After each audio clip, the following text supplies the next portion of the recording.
The Mass was to take place at 10 in the morning, and at 9:30, I was polishing my own nails. And I didn't even have my wedding dress on. Hello, everyone, and welcome to Silver and Sensational. It is the Lois, who's the silver, and the sensational today is behind camera. It's our Jessica. So what I'm going to do for the next two episodes is to talk about my significant relationships. If you've listened to All About the Low, you may remember that I had 2.5 significant long-term relationships over my many years of being on this earth.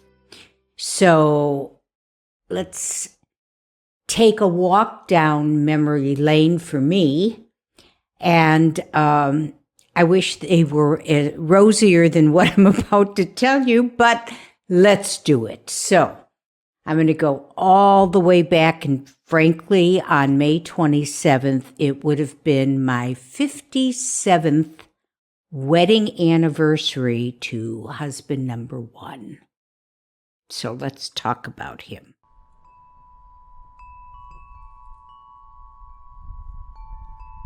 So we were, let's call them, people would say high school sweethearts. When I look back, I don't think we were ever sweethearts, but we started seeing each other when we were both in high school. And, the relationship, the dating continued, the going steady, rata, in through college. And I was 21 years old, and everybody around me was getting married. Some of them were even having children. And at that time, it was kind of expected that you got married. And even though my real desire was to move out into my own apartment, maybe with, a friend sharing an apartment,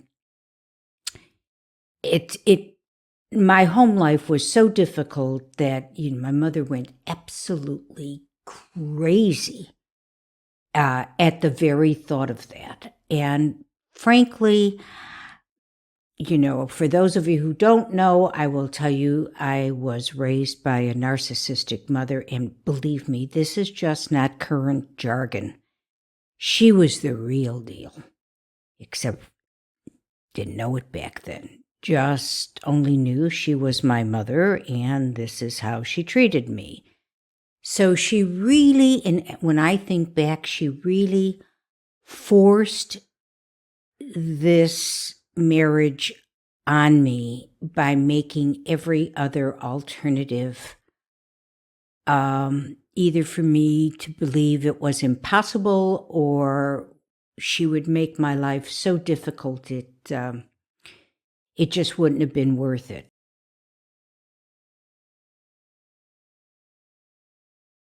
I really have to tell you that I loved making arrangements for the wedding, getting the dress.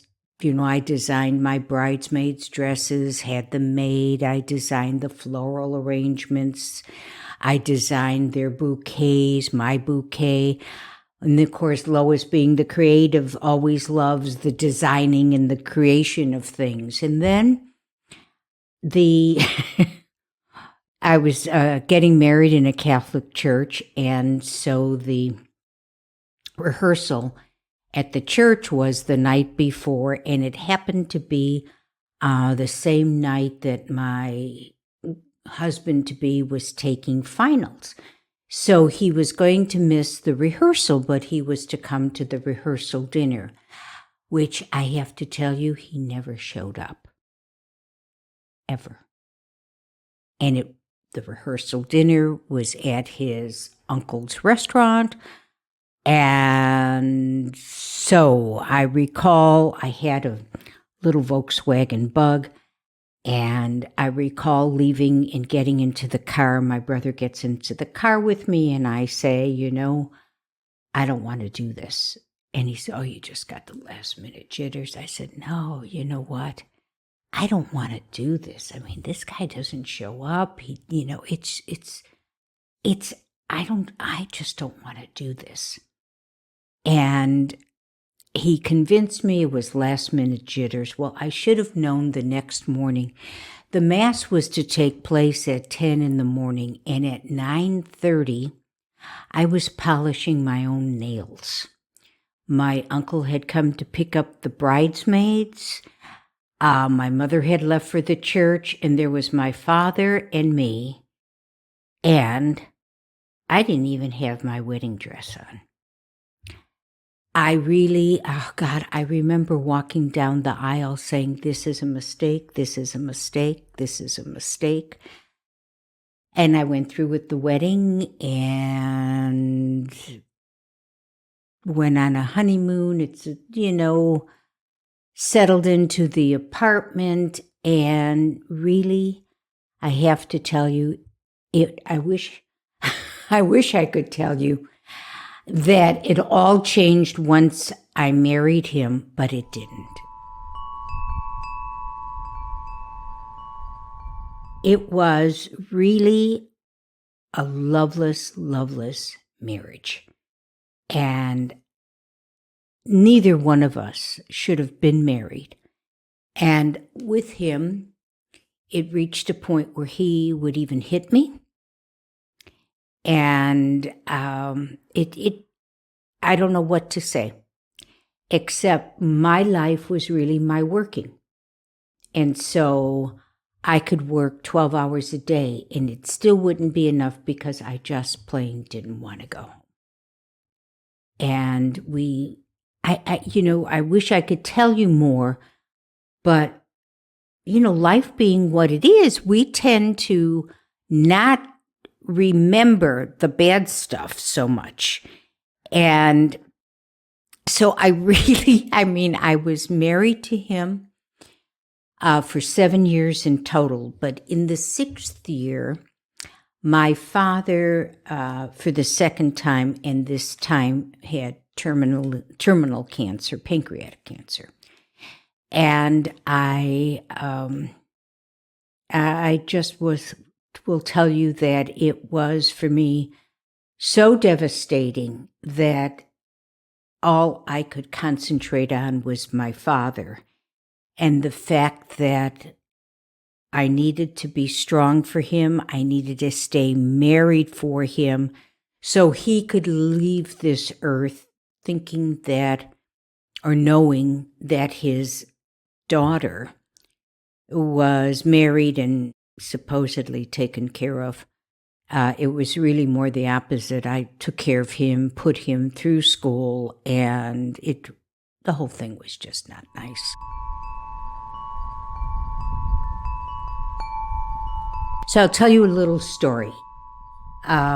He used to travel a lot for business, and this one trip, which was basically somewhere around the holidays, I remember he went to Dallas, and he left on a Sunday night, and I never heard a peep from him until Thursday night when he called to give me instructions as to when to pick him up at the airport. And something happens in me when I have had my fill with someone. I don't know if it's my tone of voice. I don't know what it is, but all the screaming and carrying on that I do and the crying and everything else becomes stone. And I remember saying to him, yes, I will be there because I want to talk with you when I pick you up. And lo and behold, he comes into the car with a present for me. I mean, this was the man that told me that May 27th and August 2nd, those dates are my anniversary and my birthday, weren't important to him, and neither was Christmas. So there was no need to get a gift because those were dates that weren't important. Suddenly he has this gift. And got in the passenger seat, and I didn't even get out of the airport when I said to him, I want you to listen to me and listen very clearly. My father is dying. You will be at my side until the day he goes into the ground, so that he has peace of mind in leaving this world knowing his daughter is taken care of. But the moment he goes into the ground, you will pack your bags, and you will get out of my life. I have to tell you, I'm a very emotional person and could be very hysterical. And I probably told him a million times, why don't you get a divorce? I want to divorce you. Who knows? I mean, those words would come out of my mouth without even thinking about it. Well, we carried on, and 6 months later, my dad died, and we were at the cemetery. And everyone had left, and I was still there, and I started to step away, and he grabbed my arm, and I took his hand, took it off my arm, and said, I told you when he was in the ground, you were to pack your bags. Now don't even bother coming to the luncheon. Go home, pack your bags, and when I get there, just be out of there. I truly think that he never believed that I would go through with it. So I always say, when you get down and dirty and you give someone an ultimatum, you better be ready for the consequence. But this wasn't an ultimatum. This was, you just need to go, because I've done everything I could do, and I'm not going to end up like my mother, resenting my father after, 40 years of marriage. I'm just not doing that. And I got home, and he was gone, and he never did.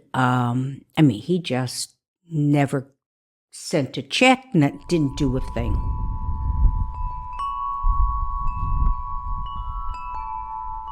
The day I was to appear in court, I shall never forget this. Of course, my almost-to-be ex-husband did not show up.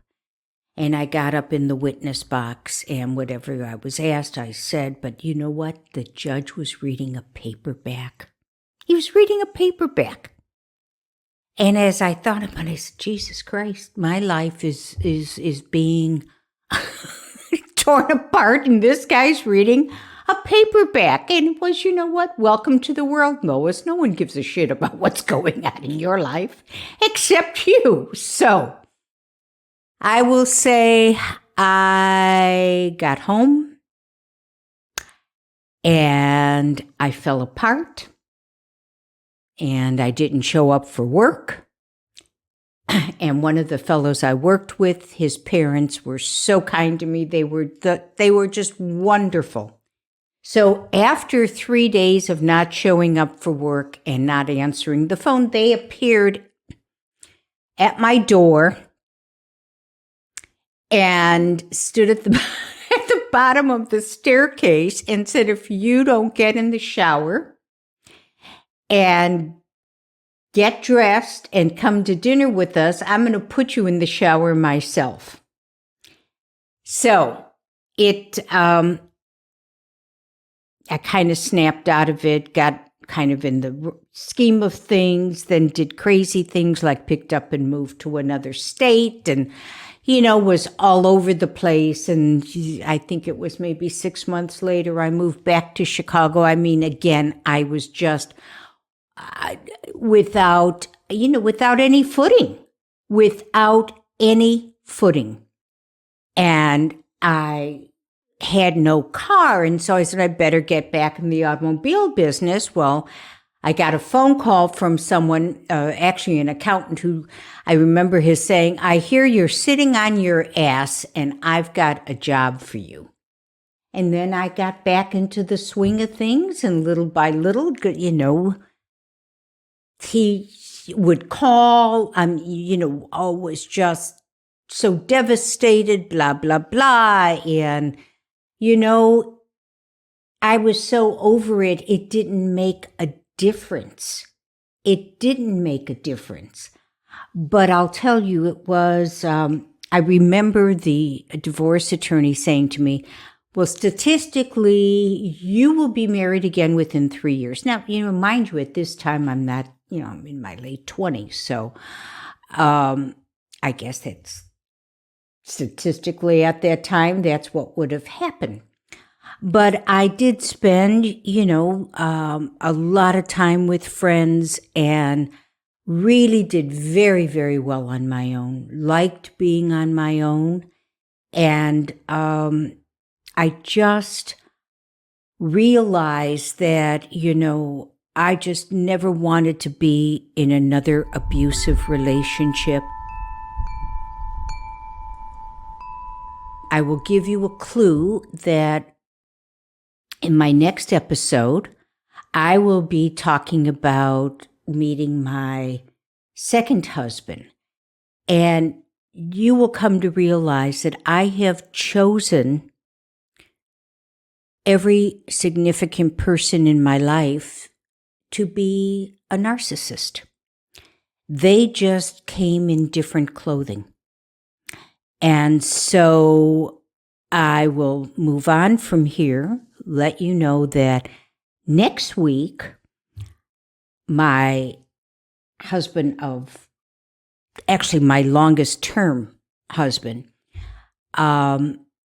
in my meeting and what went on and everything else, I think you'll find kind of interesting, and the demise of it very sad. So on that note, I hope that if I've given any one of you any idea of, how you make it through these things, or if you're going through the same thing, let us know. Put your ideas or put your situations in our comment box. And don't forget, if you haven't, please subscribe, hit the like button, and do share us with all your friends.